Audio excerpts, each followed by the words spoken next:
Hello again, guys, welcome back. This is Comic Kid here again, and today we have another spoiler heavy review of some upcoming comics for you guys. Now today, if y'all saw the title, you can probably figure it out, but we will be discussing the Metal finale, the Generation Shattered event, and the next Batman, which is one of the more anticipated titles from DC's upcoming Future State stuff. Now, once again, I was able to snag an advanced copy of these books, and so I just wanted to give you guys some of my thoughts, but also, these are going to be some pretty spoiler-heavy events, so if you haven't read Metal yet, or Generation Shattered, or the next Batman, and you want to, then I would recommend skipping this video and coming back to it at a later moment. But once again, I got an advanced copy of these books, and I'm super excited to share my thoughts with you guys today. So, we're going to kind of start in the order that they're technically supposed to be read, and that is going to be Metal, Generation Shattered, and Next Batman. And I'll be sure to kind of put some timestamps in the description below so that if y'all want to skip ahead to a particular title, you can totally do that. But we're going to go ahead and start with Metal. Now, I actually don't own a single issue of Dark Knight's Death Metal, so we do have its original series, which is just normal Dark Knight's Metal here.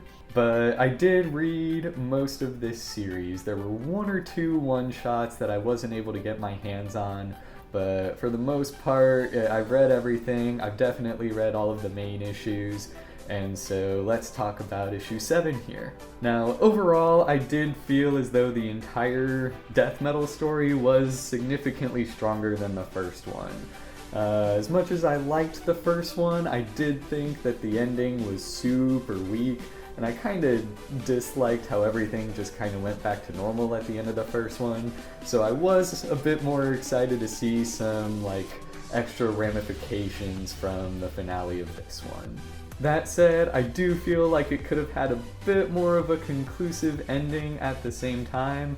Obviously, this one sets up some massive changes for the DC universe going forward, and so I definitely expected there to be more to the story, so to speak, but I felt like for the most part it wrapped up everything it needed to. I just wish it did have a bit more of a conclusive ending in some aspects, but it's not a massive complaint by any means. Now, easily one of the strongest aspects of it is it utilizes a plethora of DC history. There is just so much here.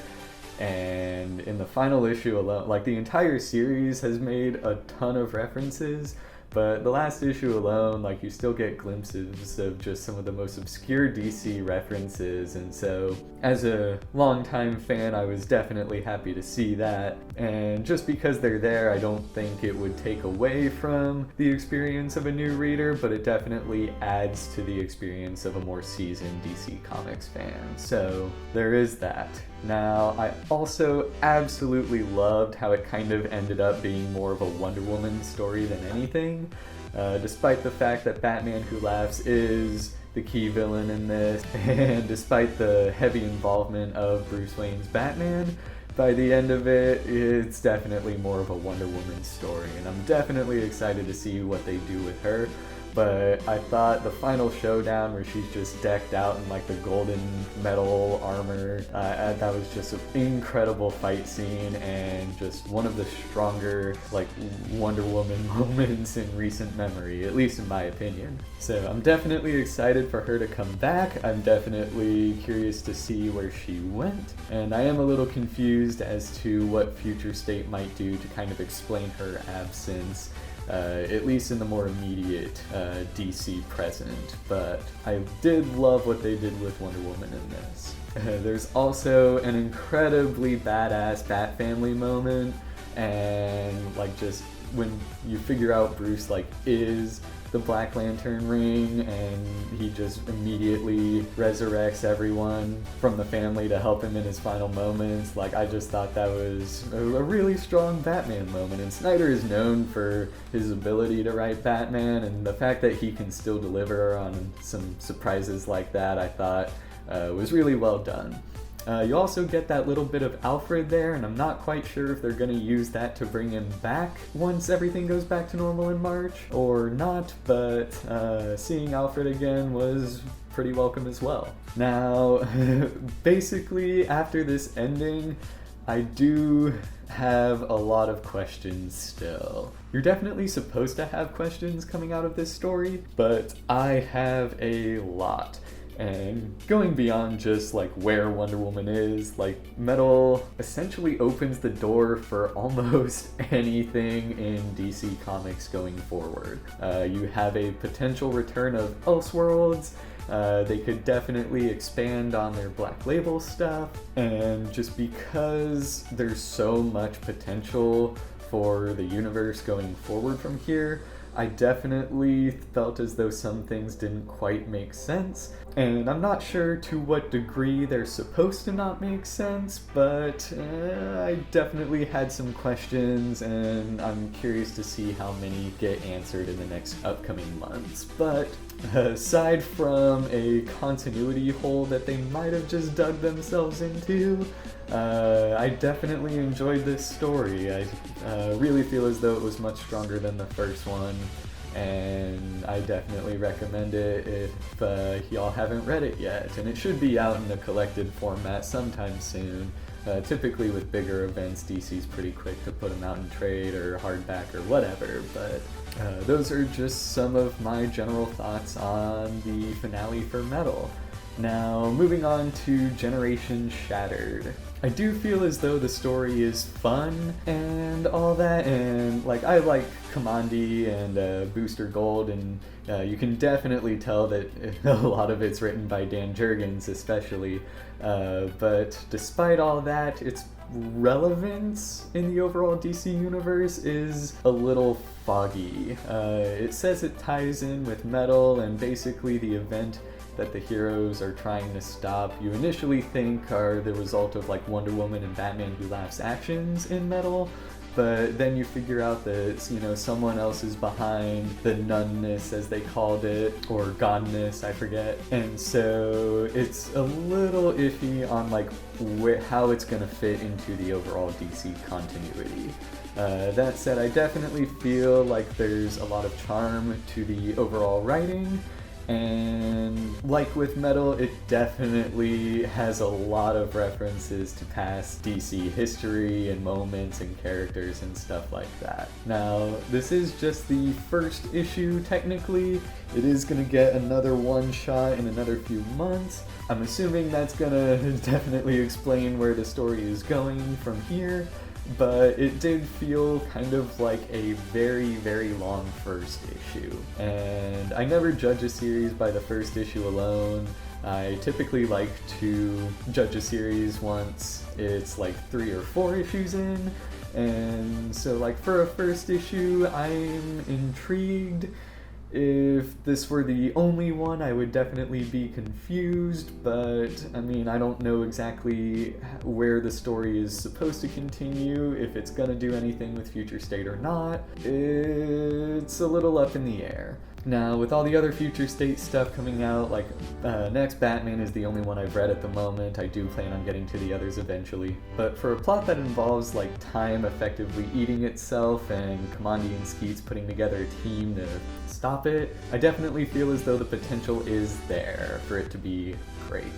That said, the team chemistry and lineup are pretty solid as well, in my opinion. You got a good mix of kind of good and bad characters, so to speak, and so there is that. Furthermore, I do feel as though its relation to the Detective 1027 story was a bit weak. It didn't really kind of need to be in Detective 1027 in my opinion, and I know they did change some things around for this story once DC's new management kind of came in, but I wonder that's where all the relevancy questions kind of come into play, at least for me. So at the moment, I'd say it's worth your time, but that second issue is really going to kind of be the determining factor on if it's good or not really. But that's really all I have to say about Generations. So we'll go ahead and move on to the next Batman. Now, even before this issue came out, when DC put up these solicitations for issue 2, they announced that the identity of this Batman was going to be Tim Fox, despite the fact that everyone thought it was going to be Luke Fox.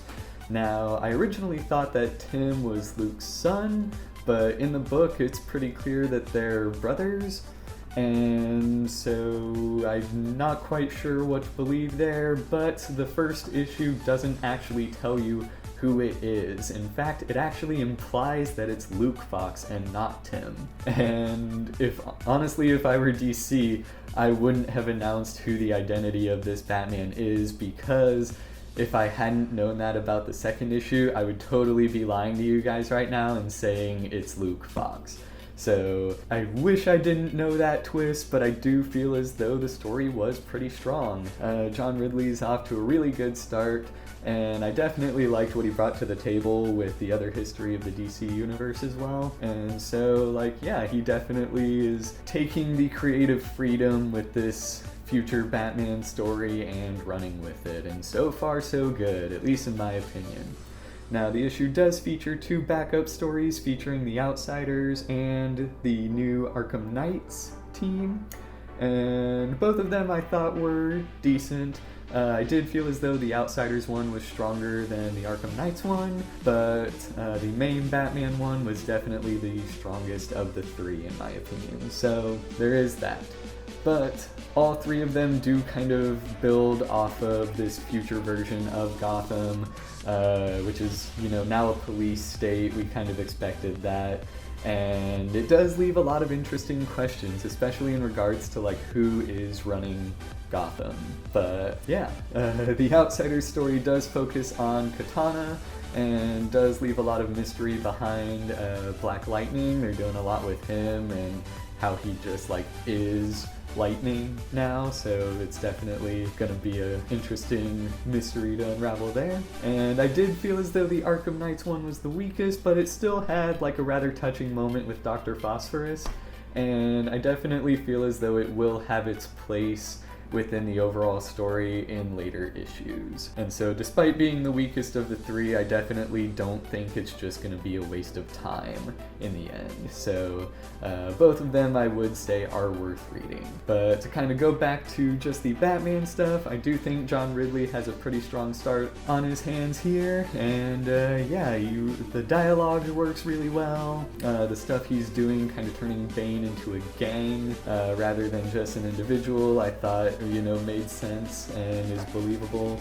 And just the general stuff that they're doing with Gotham, I think, is really interesting as well.